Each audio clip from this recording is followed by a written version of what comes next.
The title of my research is The Effects of Interactive Games on the Academic Performance in Teaching Social Studies among Grade 10 students in Bulihan National High School. I'm Orlando Ternida from Bulihan National High School, Bulihan, Silang, Cavite. For my rationale, there is greater awareness now that interactive games are useful to meet the desired competencies of the learners. However, previous research on this field has concentrated on the use of games in the language classroom, mathematics, and other learning areas. Researches about the use of interactive games in social studies are quite limited and mostly are done by foreign researchers. Aside from the students or studies, and researches are done in the normal classroom and not in a remedial class. The feedbacks from below average students may be useful and can be basis for an action plan to improve the academic performance of the students. Therefore, the researcher believe the importance of conducting this research. My research questions are, this study will seek to answer the following questions. Number 1, what is the academic performance in social studies in grade 10 students before and after the interactive games? Number 2, is there any significant difference on the academic performance before and after interactive games of grade 10 students? And number 3, is there significant relationship on the academic performance before and after interactive games of grade 10 students? Proposed intervention. To make social studies class interesting and meaningful, interactive games may be used to facilitate learning.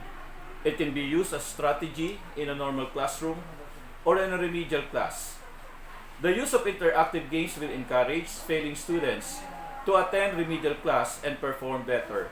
The result of the study can be the basis for a learning module that uses interactive games that can be used in social studies class and remedial classes. The scope and limitation.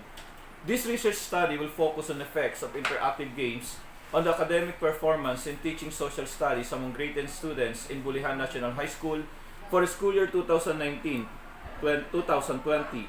The academic performance of the students were based on the first grading or their grades in social studies in the first grading period. This study will be limited to the bottom 30 based on the grades of grade 10 students in social studies on the first grading period in Bulihan National High School. The methods. The present study will be using descriptive design, which focuses on the present situation. The purpose is to find new truth. The truth may have different form size, or such as increased quantity of knowledge, a new generalization or a new law, an increased insight into factors that are cooperating, the discovery of new causal relationship, a more accurate formulation of the problem to be solved, and many others. Specifically, the researcher has included the comparative where the two variables and establishes a formal procedure to compare and conclude that one is better than the other. For my discussion and the result of my reflection, the results were based quantitatively and qualitatively through the result of the pre-test and post-test. Questionnaires and interview with the respondents were also given and conducted. This work is scrutinized, analyzed, and discussed. So, in Table 1, which is the result of pre-test, as gleaned in Table 1, respondents were divided into two classes, Class A and Class B. 20 among 30 students were chosen to be part of the study. To make sure that Class A and Class B have the same academic performance, weighted mean had been the main basis. As shown in the table, Class A and Class B have a mean of 6.1. Remedial classes for Class A was conducted by usual discussion, while interactive games were used in Class B. Table 2 showed the comparison of the result of post-test. As seen on the table, class discussion was used to conduct the remedial class in Class A, while interactive games was used in Class B. Out of 25 item tests, Class A got a 17.9 weighted mean. On the other hand, in Class B, where interactive games were used to facilitate learning, a 21.4 weighted mean was recorded.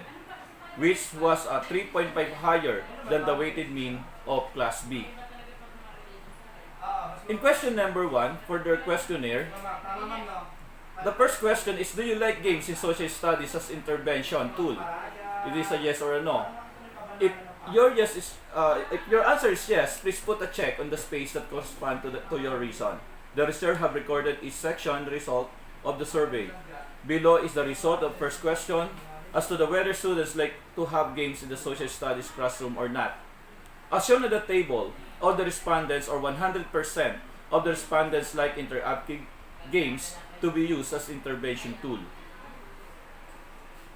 In table 2, the students have greater possibility to learn the subject because of their optimistic attitude toward using interactive games.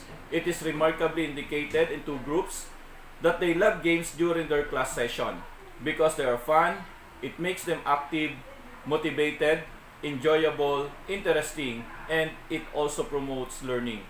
On the other hand, students feel that they belong when they play games in the classroom. They tend to communicate with their peers and enjoy being with them. It also encourages them to learn than usual, and the pieces of information can easily be understood. The students do enjoy the interactive games without any doubt due to the teacher's way of delivery of the lesson. A lesson could always be interesting with the strategies of the teacher. Therefore, making them to learn also depend on how games are conducted in the classroom. In addition to positive environment, the presence of a motivating teacher will lead to a successful teaching and learning process. For my action plan, a student is solely responsible for his or her action. Whatever he or she does in the classroom reflects on his or her performance in the end. Learning by doing theory is adopted by most teachers nowadays so that students can learn effectively. Students create their own learning experiences, whether positive or negative. The classroom environment is a tool to create positive or negative experience. If she creates a good experience, this becomes an effective learning.